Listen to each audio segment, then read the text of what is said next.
అందరికీ నమస్కారం. Welcome to my channel. ఈరోజు వచ్చేసి కూకుడుకాయలను చూపిస్తాను. అలాగే వీటి నుంచి ఎలా షాంపూ ఇవన్నీ ఎలా తయారు చేసుకోవాలనేది కూడా నేను క్లియర్గా చూపిస్తాను. చూడవచ్చు, మనకు కూకుడుకాయలు అయితే ఈ విధంగా అయితే ఉంటాయి. లోపల వచ్చేసి మనకు గింజ ఉంటుంది, పైన వచ్చేసి మనకు ఈ కూకుడుకాయ పండు నుంచి ఉన్న పల్ప్ ఉంటుంది. వీటిలో అన్ని ఒక్కొక్క దానికి ఒక్కొక్క ఉపయోగం అయితే ఉంది అన్నమాట. ఈ కూకుడుకాయ చెట్టు నుంచి బెరడు, ఆకు, అలాగే గింజలు, ఈ పల్ప్, వీటన్నిటిని మనకు చాలా చాలా ఉపయోగాలు అయితే ఉన్నాయి. అవి ఏంటి అనేది కూడా నేను మీకు క్లియర్గా ఎక్స్ప్లెయిన్ చేస్తాను. మనకు గింజలు అయితే ఈ విధంగా ఉంటాయి, పైన పల్ప్ వచ్చేసి ఈ విధంగా ఉంటుంది. ఇవి వచ్చేసి కొంచెం ఎక్కువ రోజులవి మనకు ఫ్రెష్ అయితే చాలా అంటే చాలా బాగుంటాయి. చూడంగానే మనకు బ్రౌనిష్ కలర్లో ఉంటాయి. ఇవి చాలా రోజులే కాబట్టి కొంచెం బ్లాక్ అయిపోయినాయి, బట్ స్టిల్ మనం వాడుకోవచ్చు అనమాట. అవి ఏంటి, ఎలా వాడాలి, ఎలా పల్ప్ తీసి యూజ్ చేయాలనేది కూడా చూపిస్తాను. మనకు కూకుడుకాయలు అనగానే గుర్తుకొచ్చేది ఏంటంటే, మనము పూర్వకాలం నుంచి కూడా మనం హెయిర్కు షాంపూ రూపంలో అయితే యూజ్ చేసుకుంటాము, న్యాచురల్ షాంపూ అని. ఈ కాలంలో మనకు షాంపూలు అవి ఇవి వస్తున్నాయి, బట్ పూర్వకాలం నుంచి అయితే మనం వీటిని అయితే షాంపూగా అయితే వాడేది. దీనివల్ల అయితే మనకు హెయిర్ అనేది చాలా చాలా హెల్దీగా ఉంటుంది, అలాగే షైనీగా ఉంటుంది. ఇంకా స్ప్లిట్ ఎండ్స్ కానీ హెయిర్ లాస్ కానీ రాకుండా అయితే మనకు చాలా మంచి ఉపయోగపడుతుంది కండిషనర్గా. కానీ ఆ కాలంలో కండిషనర్కి ఒకటి, చైనీకి ఒకటి ఇవన్నీ వాడేవాళ్ళు కాదు.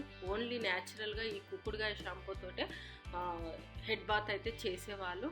ఈ విధంగా నేను ఈ కూకుడుకాయను తీసుకొని ఇలా అయితే పగలగొట్టుకొని లోపల ఉన్న గింజను తీసేసి వీటన్నిటిని నానబెడతానమాట. అది మీరు క్లియర్గా చూడవచ్చు. ఇలా కొట్టి తీస్తేనే మనకు ఆ పల్ప్ అనేది వస్తుంది, చేత్తో అయితే రాదు, కొంచెం గట్టిగానే ఉంటుంది. ఈ గింజలు కూడా ఉపయోగపడతాయి అన్నమాట మెడిసినల్గా. అవి ఏంటి అనేది కూడా నేను చెప్తాను. ఇవి న్యాచురల్ షాంపూగా కానీ, కండిషనర్గా కానీ, ఇంకా మనకు యాంటీ ఫంగల్ ఇన్ఫెక్షన్స్ నుంచి కూడా ఇది మనల్ని కాపాడుతుంది అనమాట. మనకు చుండ్రు, ఫంగస్ ఇన్ఫెక్షన్ ఏమైనా మన తల మీద మాడపైన వస్తాయి కదా, వాటిపైన ఈ కూకుడుకాయలతోటి మనము స్నానం చేయడం వల్ల వాటి నుంచి కూడా మనము రిలాక్సేషన్ పొందవచ్చు. ఇవే కాకుండా మనకి హెల్త్ బెనిఫిట్స్ కూడా ఇందులో ఉన్నాయన్నమాట. తలనొప్పిని తగ్గిస్తాయి, కంటి కలకల నుంచి, అలాగే దంతాల సమస్యను కూడా ఇవి మనకు రిలాక్సేషన్ ఇస్తాయి. జుట్టు ఊడిపోవడము, ఆయాసము, పిల్లి కూతలు, పైల్స్, అతిసారము, మూర్ఛ, మూత్రంలో మంట, నెలసరి సరిగా రాకపోవడం, వీటన్నిటికైతే ఈ మెడిసినల్గా యూజ్ చేస్తారు. ఇంకా కడుపు నొప్పి, తేలుకాటుకు కూడా ఇవి చాలా చాలా ఉపయోగపడతాయి. ఇది ఒక అమృతం అని కూడా చెప్పవచ్చు. మనకి ఈ కూకుడుకాయల యొక్క అంటే చెట్టు, ఆకులు అన్నిటి నుంచి అయితే ఒక్కొక్క ఉపయోగం అయితే ఉంది.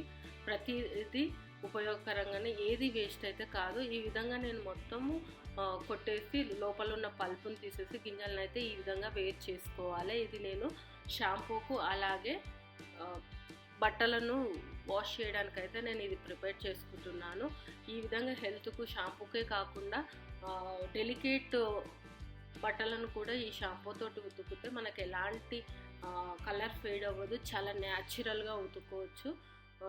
కొంతమంది చెప్తూ ఉంటారు పట్టు చీరలను షాంపూలో ఉతకమంటారు కదా, దానికంటే బెస్ట్ ఈ కూకుడుకాయలో ఉతుకుతే చాలా చాలా మంచి షైన్ వస్తుంది, కలర్ ఫేడ్ అవ్వదు, అలాగే మనకు మురికి కూడా చాలా మంచిగా అవుతుంది, అండ్ వాసన పరంగా కూడా చాలా బాగుంటుంది. ఈ విధంగా నేను నానబెట్టినాక, ఒక రోజు మొత్తం నానబెట్టినాక ఈ విధంగా అయితే వచ్చేసింది. మనం ఎంత నానబెడితే అంత మంచిగా వస్తుంది, బట్ 72 గంటలు మాత్రమే నానబెట్టాలి. ఆ తర్వాత యూజ్ చేయొద్దు ఈ కూకుడుకాయలను.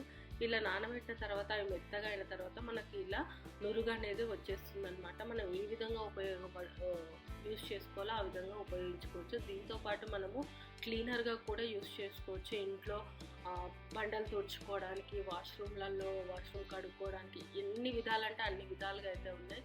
ఇంకా చాలా చాలా హెల్త్ బెనిఫిట్స్ అయితే ఉన్నాయి. దాంతోపాటు మనకు ఈ విధంగా డైలీ వారి పనులకు కూడా చాలా ఉపయోగపడుతుంది.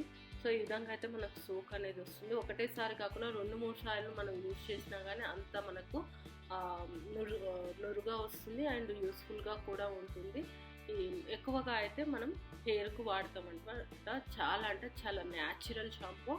సో ఇది ఫ్రెండ్స్, మనం ఈ విధంగా తయారు చేసుకొని వాడడం వల్ల మనకు చాలా చాలా బెనిఫిట్స్ ఉంటాయి, అలాగే మనకు మనీ కూడా సేవ్ అవుతుంది. సో ఈ వీడియో కనుక మీకు నచ్చినట్టయితే లైక్ అండ్ షేర్ చేయండి. అలాగే మా ఛానల్ని సబ్స్క్రైబ్ చేసుకోండి. ఇలాంటి మరిన్ని వీడియోస్ కోసం పక్కన ఉన్న బెల్ సింబల్ కూడా క్లిక్ చేయండి. Thank you.